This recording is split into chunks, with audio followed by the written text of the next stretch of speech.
con eh, un nuevo tema que son las demencias, ¿sí? Fíjense bien, antes de iniciar con el PowerPoint, quiero recordarles algo que ya creo ya les he dicho, pero voy a volverlo a decir. Hasta este momento hemos visto psicosis funcionales. ¿Qué quiere decir? Que hemos visto esquizofrenia, paranoia, maníaco depresivo, bipolar 1, bipolar 2, bipolar 1, que es lo mismo que maníaco depresivo, depresión, manía y psicosis posparto. Todas esas psicosis o todos esos trastornos, ¿sí? Se deben al mal funcionamiento de la química cerebral. Quiere decir que hay descompensaciones químicas en, en la química cerebral, ¿sí? Por eso son psicosis funcionales. Les voy a poner el ejemplo. Tenemos esta computadora, ¿sí? Y de repente la computadora empieza a distorsionar la imagen y empieza a verse puras rayas o pura neblina y luego sale la imagen y luego se vuelve a distorsionar. Aparecen otras imágenes y luego en blanco, en negro, en colores, los colores se borran. Bueno, total que estamos diciendo, mi computadora no funciona ya bien, está funcionando mal, o sea, no está funcionando correctamente. Pero vamos a entrar a los síndromes orgánicos cerebrales, que es equivalente a demencias. Y ahí hagan de cuenta que la computadora se nos cayó y se quebró. Y entonces tiene rotos los circuitos y tiene rota la pantalla y tiene roto el tablero. Entonces, estamos hablando de síndromes orgánicos cerebrales. Estamos hablando de deterioro o de lesiones en el sistema nervioso, ¿sí? Ya no es como en los trastornos que vimos anteriormente, que es fallas en la química. O sea, el sistema nervioso no tiene daño en la esquizofrenia, pero tiene falla en la química. La química está patas para arriba. Por eso hay todos los síntomas que les he mencionado, igual en los otros trastornos que hemos visto ahorita. En estos que vamos a entrar a ver, ya no es la química la que no funciona, ¿sí? Sino que hay deterioro, hay daño. Entonces, aquí, como les he repetido y me veo muy catastrófica, todo es terrible, ¿sí? Todo es grave. En psicosis todo es grave, no hay cosas leves. Entonces, vamos a ver de los síndromes orgánicos cerebrales, vamos a ver las demencias. Vamos a ver también el de definiciones. Este PowerPoint creo que trae definiciones de delirium, demencia, trastornos amnésicos que se conocen colectivamente como trastornos cognitivos y se caracterizan por alteraciones importantes de la memoria, la conducta, el juicio, el lenguaje y la atención. En el programa tenemos demencia y tenemos delirium. Por eso es que aparece aquí esta definición, ¿sí? El delirium es un síndrome que involucra descompensación del metabolismo cerebral. Aquí todavía estamos hablando de química, de descompensación del metabolismo cerebral. Las causas pueden ser multifactoriales. Fíjense bien, no se me vayan a confundir. Aquí, delirium, todavía estamos hablando de descompensación del metabolismo. Todavía estamos hablando de la química que está descompensada o que está desequilibrada. El delirium se puede presentar en diferentes trastornos trastornos mentales. El delirium en sí no es un trastorno, sino es un síntoma que se puede presentar en otros trastornos. También el delirium se puede presentar en condiciones médicas, ¿sí? En enfermedades. Por eso el delirium decimos que tiene causas multifactoriales. Y hay situaciones muy específicas en donde este es reversible. Por ejemplo, en una condición médica como temperatura, como una infección de la garganta, infección en los riñones. Cuando hay infección y que aumenta mucho la temperatura, la persona empieza a estar delirante, ¿sí? Los síntomas del delirium incluyen deterioro cognitivo relativamente global, desorientación y confusión.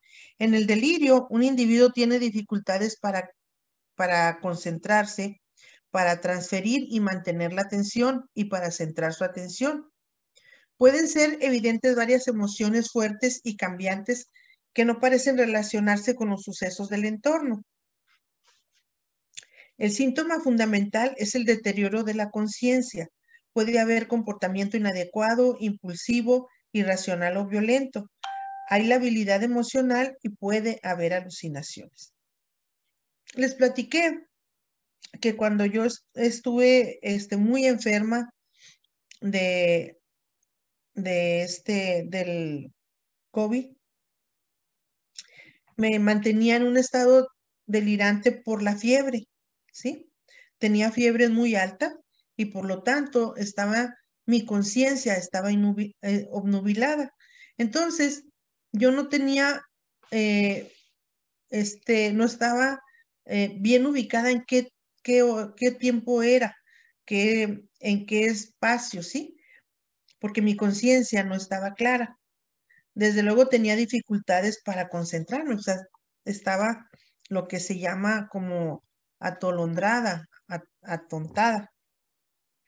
Pero una cosa interesante que después nos dio risa, pero en ese momento no era como de dar risa, es que yo en días pasados, antes del COVID, yo había estado preparando un material para los muchachos de la maestría, un material relacionado con las pandillas, con las gangas.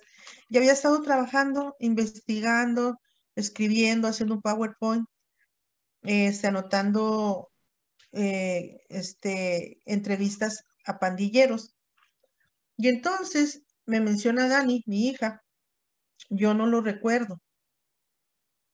Me menciona que en determinado momento, cuando tenía mucha fiebre y que ahora sí estaba en un estado de delirio, le dije, ¿sabes qué? Me venían persiguiendo unos pandilleros. Fue horrible porque me venían siguiendo. Me les escapé, pero de todas maneras me golpearon en la espalda. Me alcanzaron a golpear y me duele mucho, pero me duele mucho la espalda. En ese caso me dolían los pulmones, ¿verdad? Me duele la espalda, me duele mucho los brazos, las piernas y me quejaba mucho de dolor. Fíjense bien cómo con el síntoma de delirio, ocasionado en mi caso por la fiebre y por el virus, ¿sí? Que me afectó la respiración, los pulmones, todo eso. Entonces yo empecé a tener una alucinación. ¿Cómo fue la alucinación? Bueno, pues que me venían persiguiendo unos delincuentes, que me escapé, que venía corriendo, pero que me golpearon. Entonces ahí está muy claro que yo estuve bajo un síndrome, desde luego tenía una descompensación del metabolismo cerebral. ¿Por qué? Porque la misma fiebre tan fuerte hacía que yo entrara en un estado de obnubilación y por lo tanto había una descompensación del metabolismo cerebral que ocasiona todo esto. Dificultad para concentrarse, para tener la atención, deterioro cognitivo y sobre todo deterioro de la conciencia. La conciencia está nubilada, ¿sí? Entonces ahí es un ejemplo muy claro de cuando una persona está delirante. Y también es un ejemplo claro de que puede ser reversible. O sea, fue reversible porque cuando me atacaron el virus, cuando me atacaron la infección, y la fiebre bajó y la fiebre se controló, entonces fue reversible porque ya ese estado delirante se quitó, se extinguió, ¿sí? Entonces, fíjense bien en este síndrome. Ahora, en algunos casos, el delirium, como en casos de la demencia, de, de la demencia tipo Alzheimer, este síntoma de delirium eh, es no es tan reversible, a veces es más persistente, ¿sí? ¿Y por qué? Bueno, porque ahora vamos a cambiar de una descompensación del metabolismo cerebral, ¿sí? Vamos a cambiar a una demencia que ya tiene un daño neurológico y una pérdida de las funciones de las áreas de la corteza. Entonces, si lo vemos con esa lógica, ¿sí? Fíjense bien que podemos entender muy bien. Cuando hay una descompensación del metabolismo cerebral, se puede presentar el síndrome del delirio, que puede ser reversible. Pero luego, cuando ya se presenta este síntoma, este síndrome en la demencia, que ya hay daño neurológico, que ya están afectadas áreas de la corteza, allí es más difícil que pueda hacerse reversible.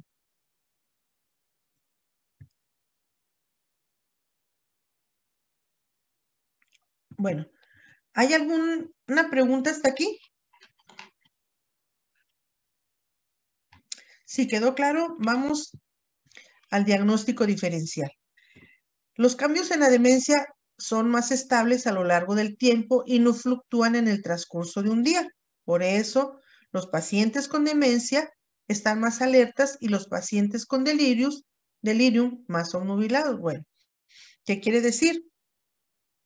Que en la demencia, ¿sí? Este síndrome se puede presentar, como les dije yo, a más largo plazo. O sea, como no tiene una condición médica de base que se pueda solucionar, como en los pacientes demenciados, hay daño neurológico, hay pérdida de áreas de la corteza, ¿sí? Aquí la conciencia no está obnubilada, la conciencia en la demencia está alerta, pero los pacientes con demencia, ¿sí? Ya son pacientes orgánicos, ya tienen un síndrome orgánico cerebral y por lo tanto, ¿sí? El síndrome de delirium es más persistente, ¿sí? Bueno, ante esquizofrenia y manía, en general, no se observa el curso fluctuante rápido del delirium, ni se altera el grado de conciencia, ni tampoco se observa, ni tampoco se nota una anomalía cognitiva importante. Esto nos está diciendo que en la esquizofrenia, en la manía, en los trastornos que involucran las psicosis afectivas, no se observa, no se observa este síndrome de delirio. Ahora, no quiere decir que una persona que padezca esquizofrenia no puede tener una infección muy fuerte de los pulmones o de las garganta o de los riñones y puede tener fiebres altas, ¿verdad? Puede presentar unas fiebres muy altas que le van a hacer que esté delirante. Pero el delirio aquí, en ese caso, tiene una condición médica de base, no la esquizofrenia. ¿Sí quedó claro? No los oigo, ni los veo. Sí, maestra. Ok, bueno, entonces quedó claro. El delirio es un síndrome, entonces no es característico de la esquizofrenia y la manía, ni otro trastorno mental, pero no quiere decir que las personas que padezcan este trastorno no sean personas como nosotros, también son sensibles a infecciones, ¿sí? Maestra, Entonces, pero ahí también es de la química neuronal, ¿verdad? El delirio, sí, o algo así la escuché mencionar, ¿sí? sí, a ver, no te entendí muy bien la pregunta porque es como que tu, tu sonido se va y se interrumpe, pero a ver si, a ver si, Ya ve si que te entiendo. dice que no es esquizofrenia, pero también este es metabolismo de bioquímico cerebral, algo Ah, así. ok. Sí, el delirium involucra una descompensación del metabolismo cerebral, ¿sí? Quiere decir que con la fiebre o con una condición médica de base, ¿sí? Se descompensa el metabolismo cerebral. Y entonces eh, nosotros podemos estar delirantes, ¿sí? Y presentar todos estos síntomas. Ahora, aquí dice, el delirium tiene causas multifactoriales, quiere decir que puede ser por infección en la garganta, por infección en los riñones, por infección en los pulmones, ¿sí? Es multifactorial. Entonces, el delirium es un síndrome, quiere decir, para que me entiendan mejor, es un síntoma, no es una enfermedad en sí, ¿sí? Más No bien es una, no perdón, es una, es provocada por una infección, como usted es, dice, como la del COVID y todo eso, ajá, ¿verdad? Ah, así ok. así es, no es una enfermedad en sí, es como la temperatura. La temperatura es un síntoma, no es una enfermedad. No podemos tener un diagnóstico. Su diagnóstico es temperatura, ¿no? El síntoma es la temperatura, pero el diagnóstico puede ser una infección en los riñones, una infección en la garganta, ¿sí? Entonces, así. Pero quiero que les quede claro, porque el delirio, o delirium también como se conoce, cuando tiene eh, una base médica, puede ser reversible, pero cuando ya se presenta, fíjense bien, en la demencia, ahí ya es probable que no sea, no se, la persona se mantiene a veces delirante, ¿sí? Ahora, fíjense bien, existe, ahora sí que existe un trastorno o un que se llama delirium tremens, se parece, pero este sí ya es un trastorno, este ya no es un síntoma. ¿Mm? Pero para no confundirlos, vamos a quedarnos así. Cuando lleguemos a delirium tremens, que se ocasiona por daño neurológico por beber mucho alcohol, ¿sí? Y por mucho tiempo, entonces ya ahí vamos a hacer ya la comparación. De todas maneras, el delirium tremens, ¿sí? Es una descompensación metabólica, pero ya hay daño cerebral, ¿sí? Por la ingesta de alcohol. Por eso les digo, el delirium también podemos decir sí es una descompensación del metabolismo, pero la base médica, cuando es por una base médica, es reversible. Cuando ya hay daño, como en la demencia, como en el delirium tremens, en los psicosis alcohólicas, allí ya no, ¿sí? ¿Por qué? Fíjense bien, por eso quiero que entiendan muy bien la, la diferencia entre, ¿sí? Un problema metabólico y un síndrome orgánico cerebral. Un problema metabólico es, o un trastorno metabólico es de la descompensación del metabolismo cerebral. Metabólico no, ahí me expresé mal. De la descompensación del metabolismo cerebral. Ahí, quiero que quede claro, es la esquizofrenia, la paranoia, la depresión. Es una descompensación del metabolismo cerebral. O sea, el metabolismo cerebral está bien inestable, ¿sí? Pero cuando ya entramos a síndromes orgánicos cerebrales, ahí ya es daño neurológico. Allí ya no es reversible. y ya no es una descompensación del metabolismo, ya es un daño neurológico. Entonces vamos a pasar.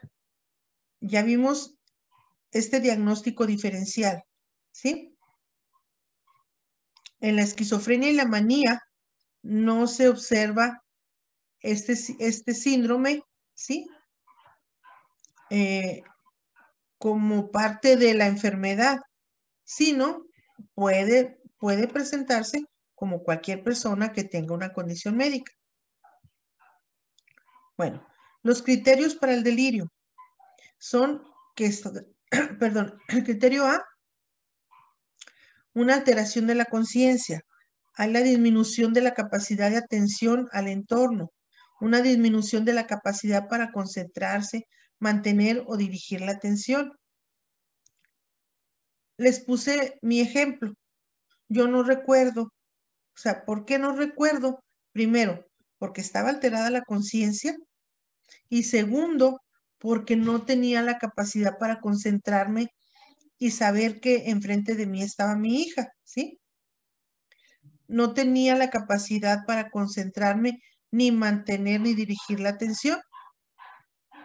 Ahora, ¿hay cambio en las funciones cognitivas? Claro que sí, un déficit de memoria. Yo no recuerdo que le dije eso. Hay una desorientación, hay alteración del lenguaje o presencia de una alteración perceptiva que no se explica por la existencia de una demencia previa o en desarrollo. Ahora, nos dice, hay cambio en las funciones cognitivas, pero no confundirnos con demencia, ¿sí? Porque en la demencia todas las funciones cognitivas se dañan, ¿sí? Por eso dice, no se confunda con una demencia. Ahora, en el criterio C, la alteración se presenta en un corto periodo de tiempo, habitualmente en horas y días, y tiende a cambiar, a fluctuar a lo largo del día. Puede ser que esté más marcado en la noche el delirio porque tiende a subir la temperatura más en las noches. Demostración en el criterio de demostración a través de la historia de la exploración física y de las pruebas de laboratorio de que la alteración es un efecto fisiológico directo de una enfermedad médica. Aquí el DSM nos está hablando muy clarito. Nos dice, tiene que haber una evidencia de laboratorio directa y clarita de que hay una condición médica para decir que es un delirio y que sobre todo para asegurarnos que va a ser reversible. Cuando se atienda la condición médica, bueno, y se resuelva, el delirio se elimina. Bueno, hay subcategorías. Puede haber delirio inducido por sustancias como la cocaína, opiáceos o la fenciclidina. También por enfermedades médicas generales, por infecciones. También por etiologías variadas como un traumatismo craneoencefálico o las enfermedades renales. También puede haber un delirio no especificado. Ahora, debo de aclarar que algunos libros de psiquiatría lo manejan como delirium. Otros libros lo manejan como delirio. Pero vamos a decir que estamos refiriéndonos al mismo síndrome. Solamente que diga delirium tremens ya no es lo mismo. Bueno, características clínicas del delirio. La conducta es hiperactiva, agitada, hipoactivo, somnoliento. Cualquiera de estos pares de conducta pueden presentarse o cambiar. Hablan en forma incoherente y murmuran, desorientación grave. El estado de ánimo es ansioso, irritable, deprimido. Estos estados de ánimo varían con frecuencia. El pensamiento es confuso y lento. La persona parece perpleja. Puede presentar delirios y la memoria y la retención están dañadas. La percepción también, porque hay ilusiones visuales, malas interpretaciones y alucinaciones. Como en mi caso, que tuve una iluminación visual o una mala interpretación en el sentido de que yo estuve segura que me habían perseguido unos pandilleros. Y aquí tenemos algo. Temo que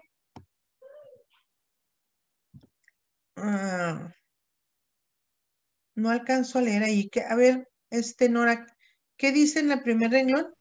Sí, maestra, dice, temo que no estoy bien de la mente. Me parece ok. que debía conocerte y conocer a este hombre.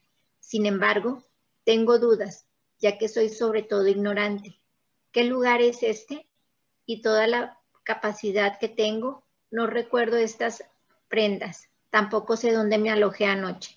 Shakespeare, El Rey, acto 4, escena 7. Ok, es el Rey Lear. Una de las cosas muy interesante que tiene este escritor, Shakespeare, es que retrata los trastornos mentales en sus obras así de manera muy claras, muy específicas, también en Otelo, en Hamlet, hay así trastornos mentales. Aquí nos está hablando de una demencia, ¿sí? Porque la persona empieza a perder el conocimiento, las asociaciones cognitivas, no está ubicado en tiempo y espacio, no recuerda, está afectada la memoria, ¿sí? Sobre todo, dice, no recuerdo estas prendas que trae puestas, ¿verdad? Tampoco sé dónde me alojé anoche. Quiere decir que está afectado grandemente su memoria, que es lo primero que se afecta en una demencia tipo Alzheimer. Bueno, ya pasamos a la demencia. Bueno, esta anterior es una referencia introductoria para entrar a las demencias. Las demencias que también son conocidas como síndromes orgánicos cerebrales. Ya como les dije, estamos hablando de deterioro neurológico, de pérdida de la capacidad de las áreas de la corteza. Entonces, en la demencia, la palabra demencia se deriva del latín que significa el estado de estar fuera de sí o despojado de sí mismo. Estar privativo, estar privado de la mente o de la inteligencia. Es una enfermedad cerebral de tipo crónico, fíjense bien. Eso también es muy terrible porque va avanzando, ¿sí? Y va deteriorando progresivamente todos los aspectos del funcionamiento cerebral. Por eso es terrible, porque es crónica, va avanzando, avanzando y va deteriorando progresivamente todas las áreas de la corteza cerebral, ¿sí? Hay una pérdida gradual de las capacidades intelectuales que es suficiente para interferir con el funcionamiento social y ocupacional. También se presenta deterioro de la memoria, es lo primero que se nota, y la reducción de la capacidad de juicio y de pensamiento abstracto.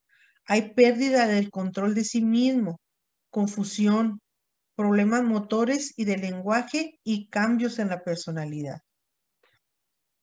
Así es que esto es terrible, porque también hay alteraciones en la inteligencia, en el lenguaje, en la resolución de problemas, en la memoria, aprendizaje, orientación, percepción, atención, juicio, concentración y sociabilidad. En esta transparencia quisimos, Alan y yo, resaltar mucho las áreas de la corteza que se van dañando, porque incluso en el examen, en el examen siempre les pregunto, mencione qué áreas de la corteza cerebral se dañan en la demencia. Y entonces la respuesta sería, se dañan las áreas de la inteligencia, del lenguaje, de la resolución de problemas, de la memoria, de la orientación, percepción. De hecho, se dañan casi todas las áreas, ¿sí? Porque al estar avanzando, al ser progresiva, se va dañando también las áreas motoras y luego la persona presenta cambios en la personalidad. Las personas que padecen demencia que tienen, que son mayores de edad, empiezan a tener cambios en la personalidad muy, muy drásticos, de haber sido unas personas amables y centradas, ¿sí? Luego se convierten en personas, en ancianos groseros, irritables, agresivos, ¿sí? Tenemos los criterios del DSM para el diagnóstico de demencia. En el criterio A dice la presencia de los múltiples déficits cognitivos, ¿sí?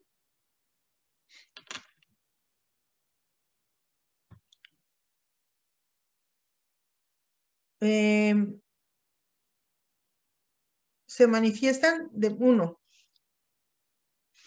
Primero, deterioro de la memoria, deterioro de la capacidad para aprender nueva información o recordar información aprendida previamente. A ver, dejen que se calmen estos perritos.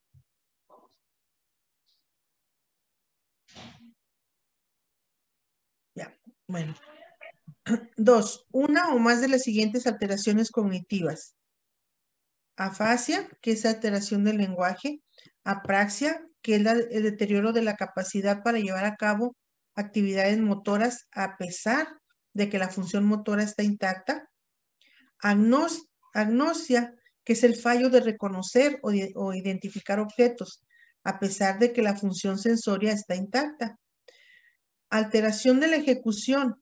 La persona, por ejemplo, no puede planificar, organizar, secuenciar y tampoco hacer abstracciones. Fíjense, qué terrible tener 2 o 3 más de estos síntomas. Las personas, por ejemplo, que tienen demencia de tipo Alzheimer, tienen fallo en reconocer los objetos. Entonces, qué terrible que tengan en sus manos una taza y no sepan para qué se utiliza, o que vean el refrigerador y no sepan de qué se trata, o la mesa, ¿sí? Aunque pueden ver y pueden tocar esos objetos, no los pueden identificar.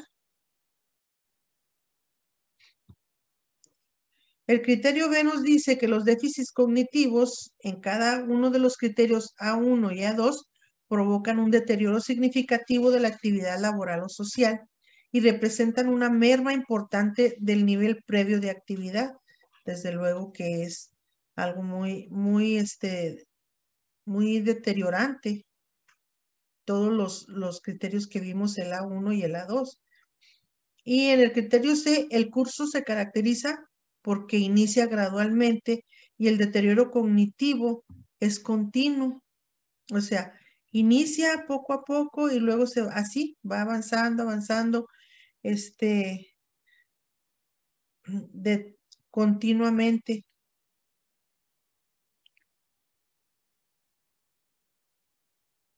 En el criterio D, los déficits cognitivos de los criterios A1 y A2 no se deben a ninguno de los siguientes factores, como otras enfermedades del sistema nervioso central que provocan déficit de memoria y cognitivos. Por ejemplo, una enfermedad cerebrovascular o la enfermedad de Parkinson, corea de Huntington, hematoma subdural, hidrocefalia normotensa o tumor cerebral. Entonces, quiere decir que las fallas que hay de las asociaciones cognitivas, el déficit cognitivo, debemos descartar que no se deba a estas enfermedades, porque puede presentarse, sí, ese déficit se puede presentar en la enfermedad de Parkinson, en la enfermedad cerebrovascular, entonces no sería demencia, ¿sí? Enfermedades sistémicas que pueden provocar demencia serían, por ejemplo, hipotiroidismo, deficiencia de ácido fólico, deficiencia de vitamina B2 y niacina, hipercalcemia, neurosífilis, infección por VIH y enfermedades inducidas por sustancias. Fíjense bien,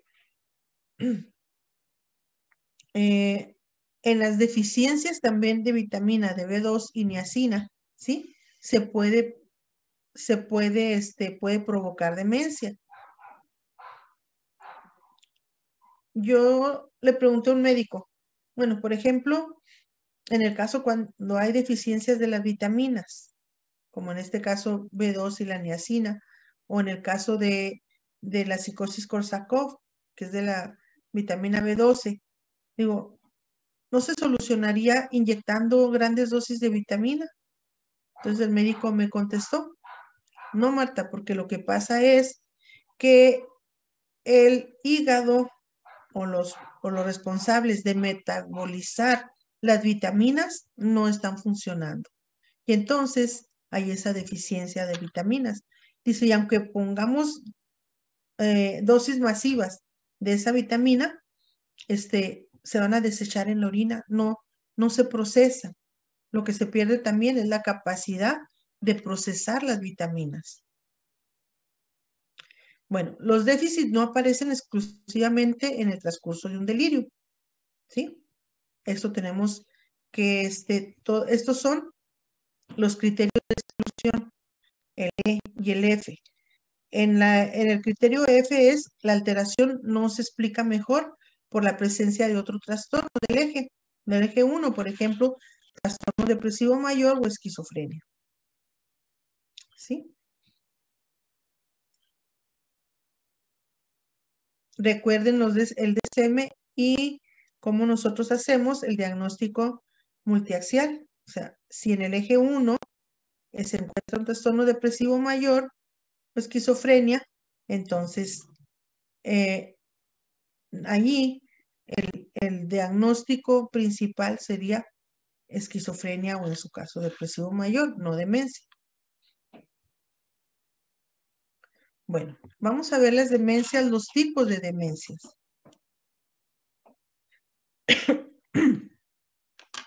La presenil es 65 años o antes. Y la senil después de los 65. Ahora, su prevalencia aumenta con la edad, o sea, el riesgo aumenta con la edad, o sea, lo que prevalece. De 65 a 70 años aumenta el 2% la prevalencia. De 80 años en adelante, la prevalencia aumenta un 20% más, siendo la principal causa de incapacidad a largo plazo en la tercera edad. Una cosa interesante, la demencia es adquirida, es diferente que el retraso mental. En el retraso mental, la persona nace con el retraso mental. En la demencia se adquiere. ¿Y se adquiere cómo? Bueno, porque se va deteriorando el sistema nervioso, se va colapsando, se va haciendo neoplastía cerebral, o sea, las áreas de la corteza se van endureciendo, se van haciendo, se van perdiendo. Y nos dice que la demencia, si hay un buen nivel de conciencia, la conciencia no está nubilada como cuando estamos bajo un delirium, por ejemplo, por fiebre. ¿Sí?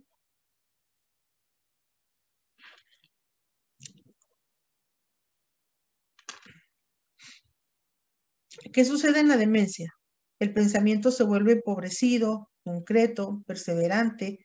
Puede haber ideas delirantes paranoides, a veces secundarias a los problemas de memoria, y también hay una progresión y se califica como incoherente, llegando las personas a veces, en fases avanzadas, al mutismo, o sea, a no hablar. Esto se puede observar en ancianos demenciados que llegan a perder el lenguaje, o sea, ya no se comunica, no habla. Pero tomen en cuenta que también se van perdiendo progresivamente otras áreas de la corteza. Vamos a entrar a la demencia tipo Alzheimer, que es la más común. También la demencia senil y la demencia presenil también son comunes. La demencia tipo Alzheimer es de las más terribles, y lo primero que se nota en la demencia tipo Alzheimer como síntoma es el deterioro de la memoria a corto y largo plazo. Y luego hay falla en las cogniciones asociativas, progresa y es irreversible, puede iniciarse temprano y tardío, hay deterioro en todas las funciones, del 50 al 60% se deterioran. El paciente se puede volver violento, impulsivo, porque se pierde el control, ¿sí? Porque también se daña el lóbulo frontal, donde está el juicio, donde está el control de los impulsos. Entonces la persona se vuelve violenta, impulsiva. La demencia tipo Alzheimer progresa lentamente. Las personas pueden sobrevivir entre 8 años, si a mucho 10. Regularmente no llegan la persona a sobrevivir 10 años.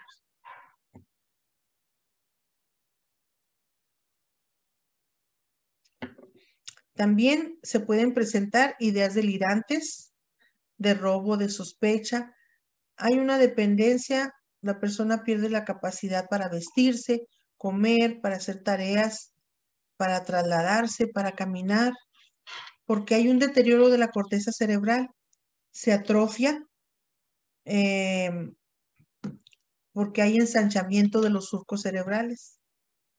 Más adelante tenemos unas fotografías de cómo se ve un cerebro normal y un cerebro con demencia tipo Alzheimer. Los primeros síntomas. Hay parafasia semántica, o sea que la persona parafrasea mucho en cuanto al lenguaje. Hay afasia de Wernicke, hay afasia de Broca, hay apraxia, hay agnosia, y el conjunto de signos y síntomas forman el llamado síndrome afaso-apraxo-agnóstico. Entonces, pues la persona deja de poder hacer asociaciones, y también de hecho se afecta su lenguaje. Todo esto que está diciendo aquí es que se afecta el lenguaje, ¿sí? Bueno, puede presentarse con delirio. Sí, el delirium se sobreañade a la demencia. Les explicaba, el delirium es una descompensación del metabolismo cerebral, pero ya en el caso de síndrome orgánico cerebral o una demencia tipo Alzheimer, ¿sí? En la que se dañan las áreas de la corteza, se puede presentar el delirium. Ya es sobreañadido a la demencia, ¿sí? También la demencia tipo Alzheimer se puede presentar con ideas delirantes, ¿sí? Si las ideas delirantes son el síntoma predominante. También con estados de ánimo depresivo. Si el estado de ánimo depresivo es predominante y incluye los cuadros clínicos que cumplen todos los criterios para un episodio depresivo mayor. La persona con demenciada, sí puede presentar estados de ánimo depresivos. Y también no debemos hacer un diagnóstico por separado de trastorno del estado de ánimo debido a enfermedad médica, ¿no? No. Porque ahí está alterado el estado de ánimo, pero no es por una condición médica, sino por una condición psiquiátrica. Cuando no es complicado, si ninguno de los síntomas antes mencionados predominan en el cuadro clínico. Entonces, no es complicado si no tiene ninguno de estos síntomas. Únicamente sería demencia tipo Alzheimer, pero pues es bastante grave, gravísima, ¿no? Etapas en la reducción cognitiva que acompañan la enfermedad de Alzheimer. por ejemplo, en la etapa 1 se queja del déficit de memoria. Y aquí, por ejemplo, es que olvida nombres que se conocían muy bien. El 2 aumenta el déficit cognitivo y los signos de confusión. Por ejemplo, perder o dejar en un lugar equivocado un objeto de valor. En el 3, reducción cognitiva moderadamente severa y confusión intensificada. Sería aquí una demencia temprana. Aquí sería una incapacidad para recordar aspectos importantes de la vida de sí mismo, como los nombres de familiares cercanos. En la etapa 4 es una reducción cognitiva y confusión severas, una demencia intermedia. Hay dificultad para recordar los eventos y experiencias recientes. Una reducción cognitiva y confusión muy severas, aquí ya serían la demencia tardía. Hay pérdida de las habilidades verbales, necesita de ayuda para comer e ir al baño. Es una persona ya, se vuelve una persona totalmente dependiente. Aquí, como les decía, mande. Maestra, disculpe, yo, Nora, ¿le puede regresar poquito a la otra? Sí, claro. Para un comentario. Por ejemplo, en el número 4, reducción cognitiva y confusión severa. Por ejemplo, mi abuelita le dio Alzheimer, pero era raro porque, por ejemplo, aquí dice que hay dificultad para recordar los eventos y experiencias recientes, pero sí recuerdan todo lo pasado. Exacto. Ella recordaba todo lo pasado, como que se quedan en esa etapa. Ajá. Por eso aquí menciona que se afecta la memoria reciente, pero no la retrógrada a veces, ¿sí? La retrógrada es aquellos eventos que son del pasado y luego los pueden recordar muy claramente, hasta incluso qué ropa tenían, qué color, qué zapatos. Lo recuerdan, los ancianos lo recuerdan muy claro cuando el paciente presenta un trastorno de estos, pero no recuerdan ni siquiera si comió. Hay algunos ancianos que acaban de comer y luego le dicen a sus familiares, oye, no he comido, ¿sí? Porque las experiencias recientes, o sea, las que pasan una hora o un corto tiempo antes, se borran, no las recuerdan. Oiga, maestra, así nos pasaba a nosotros, pero como mi mamá, mi abuelita comía muy poquito, entonces como se le olvidaba, le dábamos otro poquito. No, mamá, es que no ha comido. Y le volvíamos a dar o le dábamos una fruta o algo. Y sí, todo eso así es como pasa. Sí, sí, es muy triste porque la persona va poco a poco, va disminuyéndose y necesitando de ayuda hasta para caminar, hasta para ir al baño. Hay medicamentos que ayudan a que no avance tan drásticamente, pero no, cuando es progresiva, pues solamente ayudan, pero o sea, no tiene cura, no hay un medicamento que digas, este medicamento va a curar esta demencia ni demencia precoz ni Alzheimer. Hasta ahorita yo no lo sé. A lo mejor ya hay cosas más nuevas, más recientes, pero hasta ahorita no.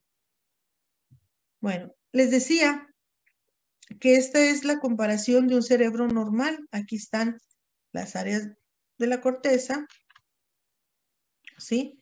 Y se fijan, tienen una buena irrigación de sangre oxigenada, y a la derecha que está un cerebro con demencia tipo Alzheimer, se nota cómo está más constreñido, como que las cisuras y la corteza está más plastificada, como si fuera ¿Han visto la plastilina cuando se seca? Así se ven las fotografías de los cerebros que se ha hecho autopsias y que tienen demencias o o psicosis Korsakoff, que es por alcohólicas. Con psicosis Korsakoff está más deteriorado todavía. Aquí está un cerebro sano y acá está un cerebro enfermo. Fíjense bien cómo disminuye hasta en el tamaño, ¿sí? La irrigación, los ensanchamientos de los surcos. Fíjense aquí a la derecha cómo hay unos espacios muy grandes entre cada surco. Y el peso total del cerebro está atrofiado y los surcos en la psicosis Korsakoff, en la psicosis alcohólica, estos surcos se ven mucho más amplios porque como que las áreas se van haciendo, como les digo, duras, como si fuera una plastilina. Aquí hay mapas cerebrales donde está ubicada, dice, diseminación de la enfermedad de Alzheimer. Aquí inicialmente, fíjense bien, y luego a los 6 meses después, fíjense, a los 12 y a los 18 meses. ¿Cómo fue avanzando? Aquí fue avanzando no tan solo progresivamente, sino muy rápidamente. Dice, las secuencias muestran que las áreas que participan en la memoria se dañan primero y después las estructuras que participan en las emociones y el control de la conducta. ¿Se fijan?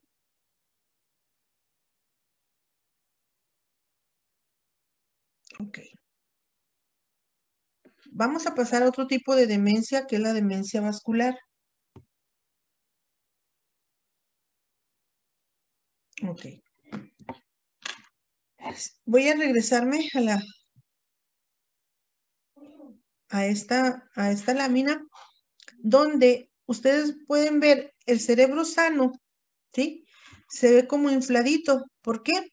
Bueno, porque todas el sistema de irrigación de la sangre, de las venas, arterias, de las que llevan la sangre oxigenada, pues están funcionando al 100 y se ve hasta como infladito porque está irrigado, o sea, irrigado de sangre rica en oxígeno, sangre, la irrigación es profusa, entonces está bien, funcionando bien porque su sistema circulatorio está óptimo. Pero en las demencias vasculares, ¿sí? Todas esas ¿sí? Esa red que alimenta o que oxigena, que lleva la sangre al cerebro, se daña, ¿sí? Y entonces tenemos este tipo de problema, que es demencia vascular. Este es el segundo tipo de demencia más frecuente y obedece a enfermedades cerebrovasculares. Suele progresar de forma escalonada con cada infarto recidivante.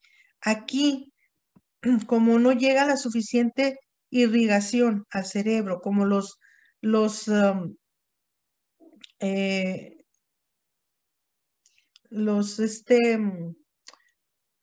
venas, las arterias que llevan la sangre, ¿sí? Se colapsan, entonces el cerebro sufre infartos. Hagan de cuenta que no llega la sangre suficiente y se infarta las áreas. Se va infartando por áreas. Entonces, el daño es de manera escalonada porque va avanzando conforme a cada infarto que va teniendo la persona. Algunos pacientes advierten en instante concreto en que se empeora la función y luego mejoran lentamente en el transcurso de los días posteriores hasta el siguiente infarto. Otros experimentan un deterioro progresivo. Bueno, a veces pensamos que lo único que se infarta es el corazón, pero fíjense bien, cuando hablamos de infarto, estamos hablando de problemas vasculares. Quiere decir que no tan solo el corazón tiene irrigación, venas, arterias que proveen de sangre rica al órgano, sino el cerebro es el que utiliza también mayor cantidad de sangre rica en oxígeno, necesita esa sangre rica en oxígeno. Por eso, cuando se obstruye alguna arteria, alguna vena, se obstruye también en el cerebro, también hay un infarto. Y entonces sería un infarto cerebral. Allí hay pacientes que sufren un solo infarto cerebral, pero luego hay pacientes que van aumentando, o sea, van presentando infartos, uno y luego un tiempo y luego otro y otro y otro. Y de esa manera, pues el paciente se va deteriorando progresivamente. Con cada infarto pierde facultades, con cada infarto pierde áreas de la corteza, ¿sí? Se necrosan, se quedan, por decir, desactivadas. Entonces, los mecanismos usuales de lesión neuronal mediados por enfermedad vascular son la arteriosclerosis, embolias, vasculitis, angiopatía amiloidea o hemorragia craneal. Estas son enfermedades ya vasculares que presentan las personas y que ocasionan infartos vasculares. ¿Sí? Y estos infartos vasculares a su vez hacen que se necrosen esas áreas de la corteza y que se pierdan esas facultades. Entonces, fíjense bien, todas estas enfermedades vasculares, ¿sí? Son graves y ocasionan infartos vasculares.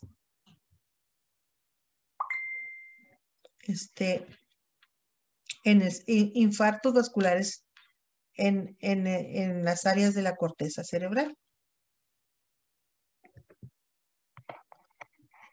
Bueno, ¿qué podemos decir para el diagnóstico? Algunas pautas en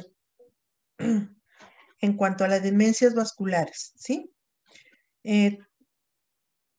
Tenemos que en la enfermedad cerebrovascular hay presencia de signos focales en el examen neurológico con evidencia de enfermedad cerebrovascular al usar las técnicas de neuroimagen. Para hacer el diagnóstico de una demencia que está en curso por causa de una enfermedad cerebrovascular, pues se tiene que hacer una resonancia de neuroimagen. No podemos nosotros así por puro diagnóstico clínico decir. Aquí sí tiene que haber estudios muy concienzudos y muy precisos, ¿sí? Existe una relación entre la demencia y la enfermedad cerebrovascular y se indica por estos ítems. 1. Inicio de la demencia dentro de los 3 meses posteriores a un accidente cerebrovascular. ¿Sí? Hay una correlación entre infarto vascular o cerebrovascular y demencia. ¿Por qué? Bueno, porque se deteriora abruptamente las funciones corticales, las funciones cognitivas, ¿sí? Y esto se manifiesta en déficits cognitivos, o sea, en cambios, en fluctuaciones, en los cambios en los déficits cognitivos, ¿sí? Y ahí pudiéramos decir nosotros, pues no nosotros, el neurólogo, que hay una demencia en curso. Una demencia en curso, ¿por qué? Por por la presencia de una enfermedad cerebrovascular que ocasionó infartos cerebrovasculares que hicieron que se deterioraran las áreas de la corteza cerebral. ¿Sí? Sí, maestra. A ver. ¿Estamos bien? Sí, maestra. Ok. Seguimos entonces. Bueno, existen subtipos, ¿sí? De demencia en este diagnóstico de demencias cerebrovasculares. Tenemos las isquémicas. En este subtipo, ¿sí? Que se llama cortical demencia multiinfarto o demencia por infarto estratégico o demencia por enfermedad de pequeños vasos subcorticales, leucocefalopatía subcortical arteriosclerótica. Parece que estoy diciendo un trabalengua, ¿verdad? Esto se conoce como enfermedad de Binswanger o estado lacunar o angiopatías hereditarias. Todo esto es bueno que lo tengamos nosotros en nuestro archivo como una referencia, ¿sí? Y para saber que dentro de las demencias por infartos vasculares, pues tenemos estos subtipos, que es el isquémico, que es el isquémico hipóxicos. Estos infartos son incompletos de sustancia blanca. Los infartos incompletos de sustancia blanca o infartos de zona frontera. Las hemorrágicas, cuando hay un hematoma subdural crónico, hemorragia subaracnoidea, hematoma cerebral o angiopatía amiloidea. Bueno, cuando hay un traumatismo cráneoencefálico, se puede presentar una hemorragia, un hematoma subdural, que puede ocasionar una demencia por falta, precisamente por infarto cerebral, ¿sí? Desde luego, si se lesiona, ¿sí? La corteza en el área subdural, pues entonces hay un hematoma, hay una hemorragia que ocasiona este tipo de... Dejen poner la pila, se me olvida. Oiga, maestra, y siempre que marca yo veo mi pila, veo mi conexión a ver si siempre. No, se me olvida ponerla a la batería. Y luego como me agarro, me emociono estar bla, y bla, bla, bla. Ya se me olvida ponerla. Bueno, de los subtipos podemos tener estas. Está difícil que nos lo aprendamos, a pesar de que yo lo he leído y lo he leído. Lo que yo me he aprendido es los subtipos, nada más que hay isquémicas, isquémico-hipóxicas, infartos incompletos, hemorrágicos y combinados. Y más o menos ahí tenemos la idea de que si es hemorrágicos, pues es por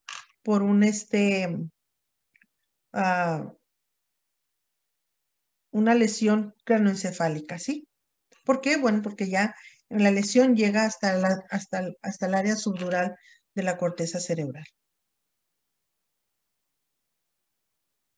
La demencia por cuerpos de Levy es una entidad clínica y patológica definida por el hallazgo histológico de abundantes cuerpos de Levy en la corteza cerebral de un paciente con demencia. Para esto tiene que hacerse un una muestra de una pequeñísima parte de la corteza para determinar un estudio histológico. Quiere decir que se toma una pequeñísima muestra y entonces se analiza para ver si hay cuerpos de Levy en la corteza cerebral, ¿sí? Se hace una biopsia, una biopsia muy, muy delicada para determinar si esa demencia se debe a los cuerpos de Levy en la corteza cerebral. Este es un trastorno degenerativo cerebral que se caracteriza por la pérdida de neuronas y la aparición de lesión cerebral en la corteza, el sistema límbico, el diencéfalo y el tronco encefálico, dando lugar a un cuadro clínico progresivo que cursa con síndrome demencial, junto con otras manifestaciones psiquiátricas y alteraciones del sistema motor extrapiramidal. Esta demencia es también muy terrible porque además abarca también, o sea, daña también el sistema límbico, el diencéfalo, el tronco encefálico y también va con algunas otras manifestaciones psiquiátricas y alteraciones además del sistema motor. Y la persona presenta reacciones extrapiramidales, quiere decir que sus extremidades se ponen rígidas. Los rasgos clínicos esenciales son el síndrome demencial con fluctuaciones y los síndromes psicóticos y el síndrome de Parkinson.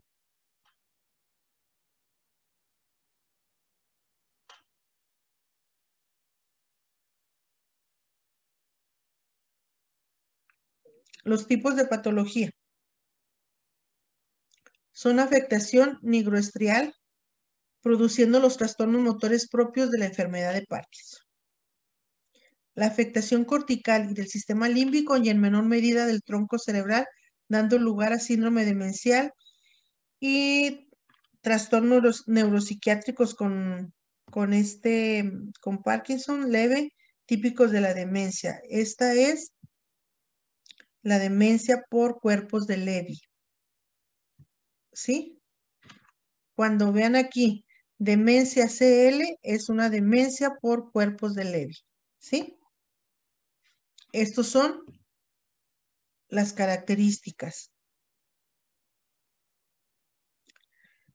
Y bueno, aquí, este tipo de demencia, no sé si han visto ustedes pacientes que aparte de que están demenciados, aparte que presentan demencia, tienen las características de la enfermedad de Parkinson, ¿sí? Que están temblorosos y demenciados, ¿sí? O con demencia. Se afecta el sistema nervioso autónomo y está combinado con las formas anteriores. No tan solo este tipo de demencia, no tan solo se va deteriorando todas las áreas de la corteza, sino que además, ¿sí? Presenta síntomas de la enfermedad de Parkinson. Sí, hemos visto muy tristemente ancianitos que, aparte de tener esta enfermedad de Parkinson, o sea, con los temblores, también tienen el diagnóstico principal es demencia.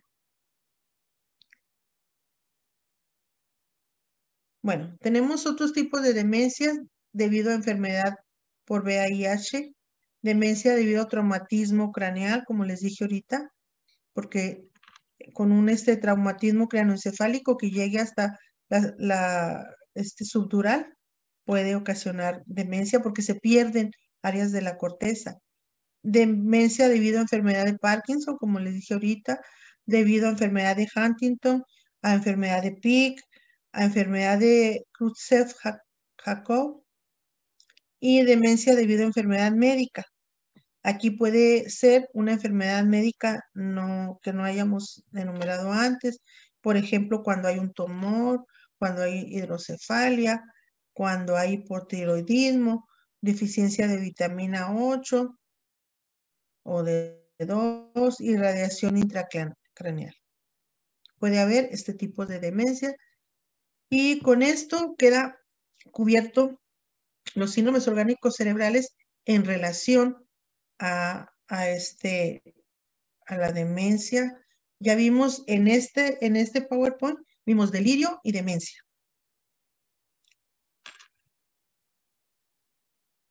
Los nódulos, ¿sí? De las pares craneanas, entonces van afectándolos y van ocasionando fallas en la cognición, en fallas en muy diferente que la demencia, porque la demencia afecta las áreas principalmente de la memoria y de la cognición, de las asociaciones. Entonces, si Nietzsche era escritor, pues me da más el punto de que sea por psicosis, pero por psicosis no por demencia. Ah, ok, maestra. ¿Y este tipo de enfermedades de transmisión sexual también tienen ese efecto como de adelgazar, podría decirlo, por alguna forma de adelgazar la corteza cerebral o es diferente? No, por infección, haz de cuenta que afecta el sistema nervioso, pero ¿qué te diré? ¿Han visto cuando el doctor Marcelo nos pone la columna vertebral? Y luego todos las vías que van, nos dice que las vías eferentes, que salen como un cableado de la columna vertebral, ¿sí? Salen así como un tipo está así como un árbol y luego todos los cables que van, que dice, son las vías eferentes, afecta eso, las vías aferentes, las aferentes, así, la columna vertebral. Entonces, ese tipo de psicosis es diferente a la demencia. La demencia haz de cuenta, se hace plastilina todo el cerebro. Las áreas de la corteza se hacen plástico, se echan a perder. Y en los otros tipos, como en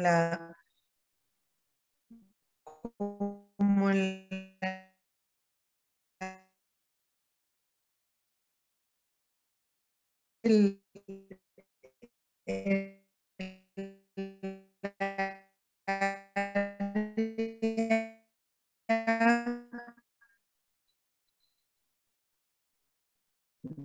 motriz de las produciendo toda su vida hasta que se murió, pues tiene que haber tenido las áreas de la corteza intactas, al menos la de las cogniciones, la del razonamiento, la del juicio, ¿sí? Voy a ver si puedo tener ese material que les digo de la psicosis por infecciones. Ya casi no está muy, ya casi no está muy, no hay mucho material, porque de hecho ya esas infecciones de transmisión sexual en teoría no deben existir ya en este siglo, porque están los antibióticos muy potentes, las cefalaxinas, las ampicilinas, que inmediatamente controlan la enfermedad. Eso se debía cuando antes de la Segunda Guerra Mundial, antes de 1942, que no existían los antibióticos, sí había, pues sí, muerte por sífilis, por gonorrea, por otro tipo de enfermedades de transmisión sexual. Pero ahorita ya no hay mucha información porque se entiende que ya eso está controlado, ya no debe haber. No debe, se presenta una enfermedad de transmisión sexual en una persona y inmediatamente pues si va al médico o si hasta el farmacéutico, hasta similares, pues le dan antibióticos potentes que no permiten que esa infección llegue hasta la, hasta los, ay, ¿cómo se llaman? Ajá. Los nódulos de la columna vertebral, ¿sí? A que no llegue al sistema nervioso. Y si son raros, ya no. Por eso ya no hay mucha información. Oiga, maestra, Bueno, sí me escucha, ¿verdad? sí, sí te escucho. Tengo un amigo que padece apnea del sueño. Entonces, cuando él duerme, sus músculos, obviamente sabemos que pues el sueño es un acto involuntario, ¿verdad? Del sistema nervioso parasimpático. Entonces, cuando él padece esta situación, este trastorno, sus músculos blandos se relajan, su garganta, y es cuando se ahoga.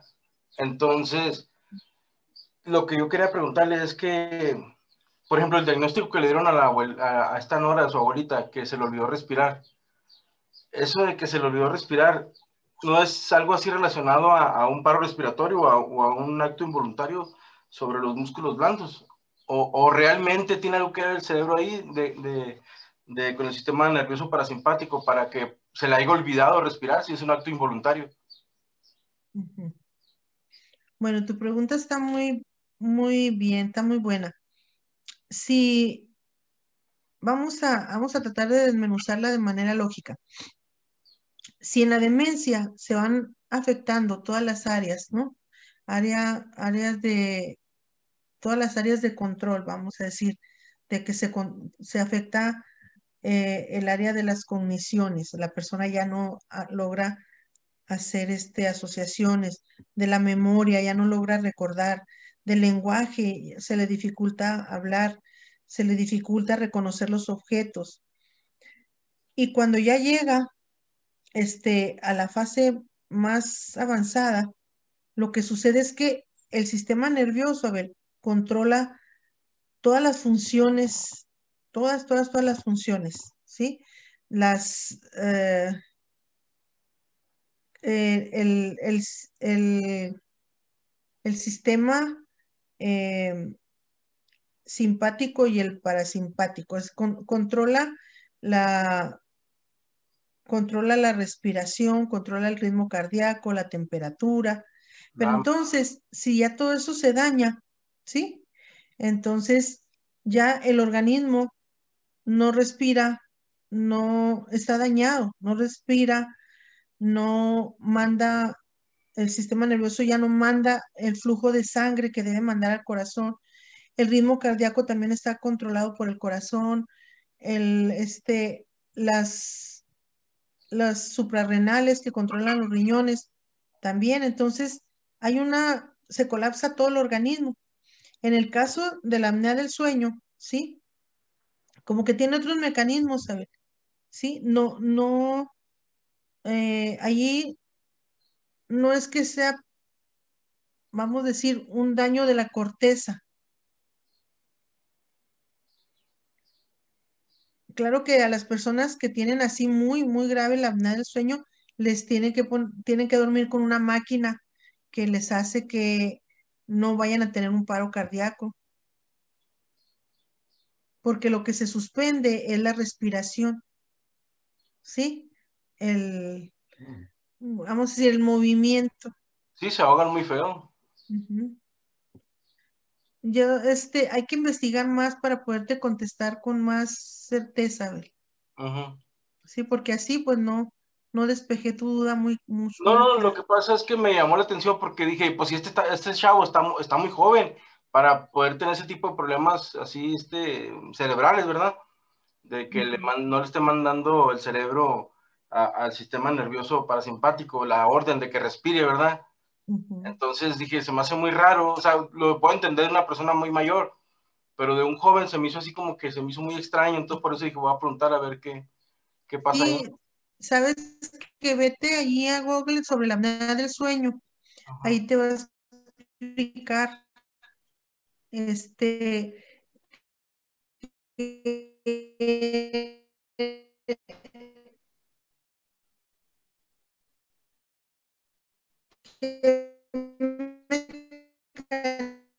mecanismo no es que se le olvide.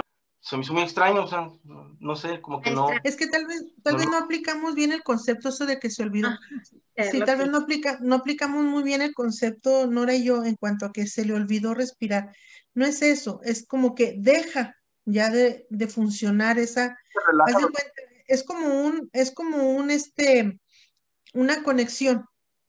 Entonces, deja ya de funcionar y se para el corazón. Lo que pasa es como estamos hablando de demencia, entonces por eso de que se le olvidó, dije, caracoles. Sí, es que utilizamos mal, es que no es que se le olvide al cuerpo, sino que te estoy diciendo como que se van dañando las áreas de la corteza. Okay. Entonces, es como decir un mecanismo electrónico, ¿cómo le llamarían ustedes? Un fusible o algo así, y pues desconecta los órganos relacionados con eso. Okay. O sea, no quiere decir que en el corazón exista algún daño cardíaco. No quiere decir que en los pulmones no estén funcionando, simplemente haz de cuenta como que el cerebro desconecta los pulmones, desconecta el corazón. Como si fuera un cortocircuito, algo así, ¿verdad? Ándale, como que se desconecta. No es, yo creo que la confusión es que dijimos se le olvida respirar, no, desconecta. Sería más. Una desconexión entonces.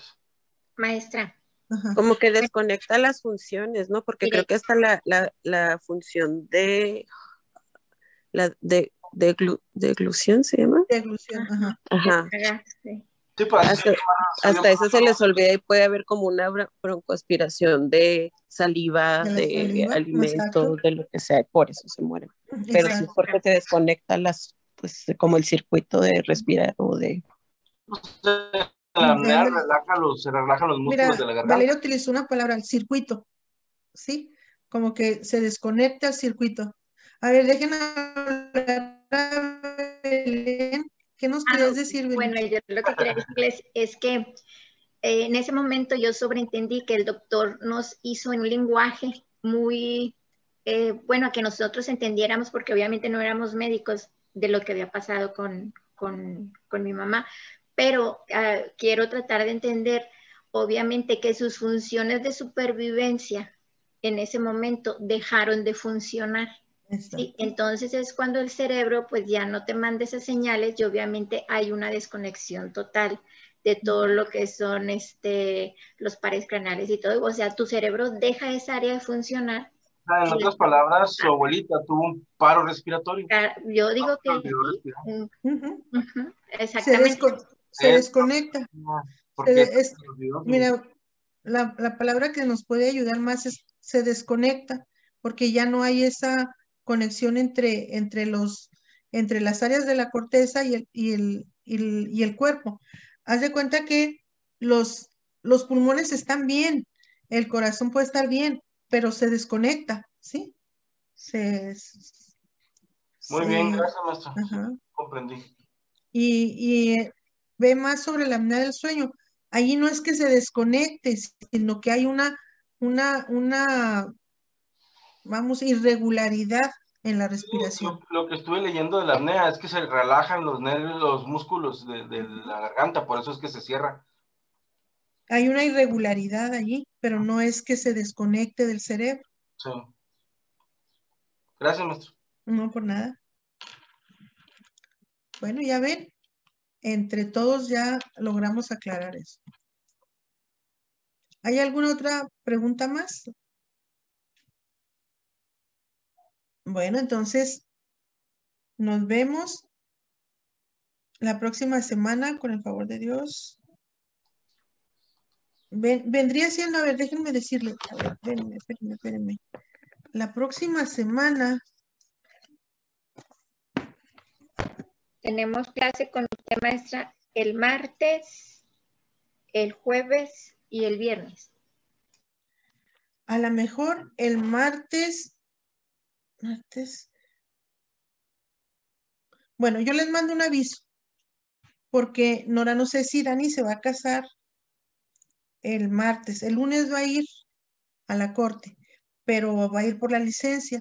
Entonces no sé si le den cita para casarse el martes. Yo de todas maneras les aviso, ¿sí? Sí, maestra. Ok.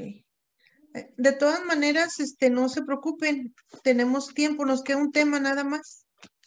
Ya nada más por concluir por el programa, nada más nos quedan ya las psicosis tóxicas, de ahí dentro de las tóxicas van las alcohólicas, y es todo, o sea, no vamos Tóxicas, de las relaciones tóxicas. de las relaciones tóxicas también. Y acuérdate lo que dijo Freud, Dije, que estar enamorado es una especie de psicosis no patológica. no patológica, así lo dijo textualmente. Muy buena. Así es que yo no lo dije, lo dijo el papá Freud. El viejito, dice usted. Viejito chirrisco. Gracias, Bueno, maestra. nos vemos. Primeramente Dios. Gracias, maestra. Que tenga bonito fin de semana. Igual para Igual- ustedes, muchachos. Igualmente. Gracias.